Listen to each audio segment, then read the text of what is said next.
Matt Lenahan Boxing Social in association with Forged Irish Stout, Empire Fight Store, freebets.com. We're here, Eddie Hearn in Sheffield. Dalton Smith Fight Week. I'm speaking to a few people this week. Do you think this is the perfect fight to see how far and how ready he is for world level? Yeah, we'll see on Saturday if it's the perfect fight. When you've got a great fight, because you start getting texts from people on the ground who are in the hotel and people who are around the camps and goes, I'm a bit worried about this fight, or this is a dangerous fight. I'm like, have you only just realised that? And the answer is, good. I want a dangerous fight. I want a real fight.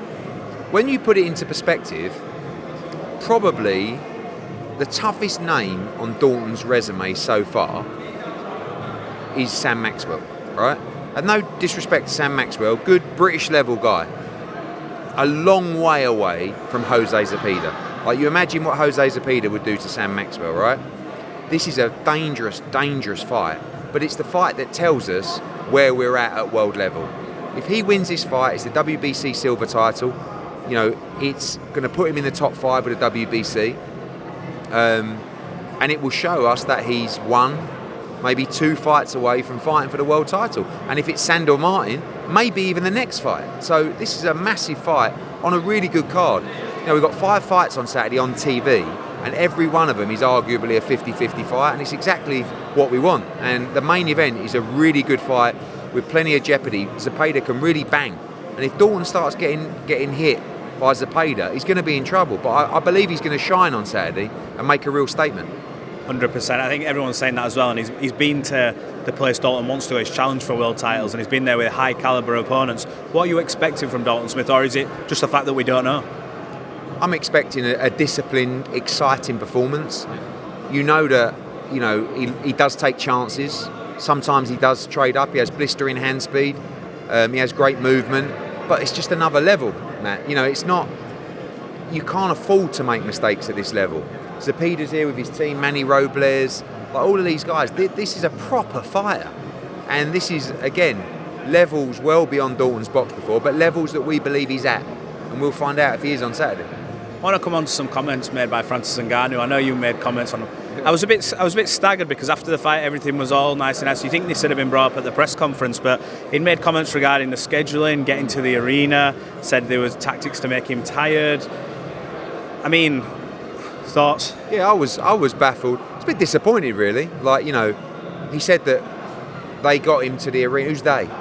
I mean, you get given times by the broadcaster. I mean, like, he said that he was made to come to the arena early to tire him out for the fight. I mean, this is really an inexperienced boxing guy talking here. He should know better. You get your time, which is the ideal time that the organiser or the broadcaster would like you there. You make your own mind up. Some fighters like to get there 3 hours before. Some like to get there an hour before. Do you know what I mean? It all depends on the fighter. So if AJ's told, for example, we want you there at 10 o'clock, and we know the fight's happening at 1 a.m, for example, then we would come a little bit later, because you don't want to be hanging around that long. Yeah. We make our own plans. Do you know what I mean? As it happens, the fight went on probably an hour after expected. And I don't even know if AJ was there an hour late. I don't think he was. But AJ did also get caught in a bit of traffic, etc. So when you say tire him out, I mean, he's only sitting on a sofa in a changing room. But, you know, I think it's up there with the Deontay Wilder costume one. But, you know, these guys, they want to sometimes look at, like, reasons, because taking defeat is very difficult, and all these guys, you know, are brilliant fighters. Like Wilder, an amazing elite fighter. When he gets beat, it hurts, and you try, you know, Ngannou, great warrior, and when you get knocked out like that, it's like, I don't understand. Like, you know, I heard him, I don't understand what happened to me in there, mate. You were outclassed by probably the best heavyweight in the world, and you got brutally knocked out. Oh yeah, but no, I was a bit tired. No. Just, you were out of your depth and you got dismantled.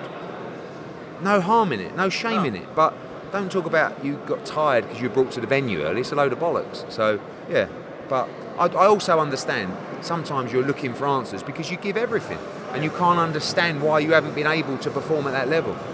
In terms of fighters who are out of contract, and I know you mentioned with this 5-on-5, you never know, there may be some surprise signings last minute. Chris Eubank Jr. is a free agent at the minute, so it's been reported anyway. Is that someone you'd look at talking to and going, look, we want the Conor fight, let's get you on board, and we'll get you a fight after that as well? Have you looked at reaching out to Chris? Yeah, I mean, there's certainly conflicting opinions of whether he's a free agent or not, and I don't think he's someone that's going to be in the 5v5, but there are definitely, we've filmed the weights, we know the weights, right? And this, we was expecting it to be dropped last week, but it's coming soon, and there's a press conference in April in London for the big reveal. But we are able, especially in His Excellency's weight class, to go out and recruit a fighter if we wish. Not 9 times out of 10, it will be existing Matchroom fighters that have been with us for a long time. But nothing may stop us from going out and adding a wild card. You see, one of the great things about this format is we're not talking to Queensberry about the fights, just the weight classes. We know that, for example, if featherweights gets picked, we're putting in Ray Ford, right? He's our world champion. It's very likely that because he got robbed of the world title, Nick Ball would be the pick. But nothing stops them from signing Ray Vargas and making a unification. So that's the beauty of the reveal in April, where no one will know. And you will literally be revealed as the fighter. Who could it be? Someone who's been on your case, I know you've mentioned this before, but this leads on to an answer that I want from you regarding Conor. Victor Conte has quite said, what happened to this doping case? We're now close to the end of March. We've heard from Eddie Hearn daily for months, promises that we would see greatnesses from him.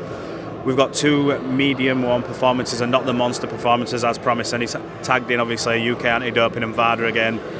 Where are we at with Conor, and what do you make of this? It's non-stop, isn't it? You getting tagged left, right and centre back. Victor Conte? Yeah. Weird, really. I mean, people keep saying to me you should really get a restraining order out on Victor Conte because it's quite psychotic and scary and freaky, and he's stalking me, which I find quite flattering sometimes, but he's getting a little bit weird.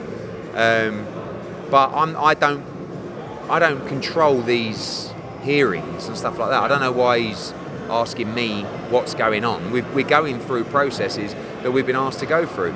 Our job really is just to get the fights lined up for Conor Benn, which we're doing, until we know where he can fight. And I don't know if we're going to know where he can fight in a week or a month, but we're ready to go. And it will all depend on the outcome with UK. Will it be Pacquiao an option regardless? Or is it an option? He wants to do the fight. They've been on, consistently.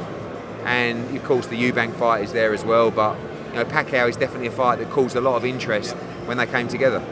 Last one from me, Canelo Alvarez. Comments this week, I think I saw it on Fight Hub. He mentioned about Benavidez and he says, brings nothing to the table for him. If a promoter or someone wants to offer me 150 to 200 million, I'll fight him tomorrow. What do you make of them comments? Yeah, I think, look, Saul doesn't care too much what people say. Like, he's earned the right to fight who he wants. The Benavidez fight is a big fight. He's also a big man. He's going to come in that ring, as Saul said, 25, 30 pounds heavier. And it's a big challenge. Saul's always up for a big challenge, but maybe he's just put his marker down in the sand to say, if you want to make that fight for me, no problem. This is what you got to pay me.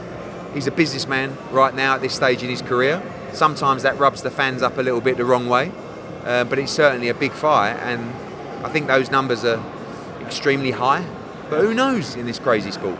Last one for me, Ryan Garcia. Have you got a genuine concern for his welfare with the stuff that's come out? See a lot of trolling in boxing, but it looks to have gone quite far, doesn't it? I think you have to put it in the hands of people that care and supposedly care for Ryan Garcia to make the right decisions for him.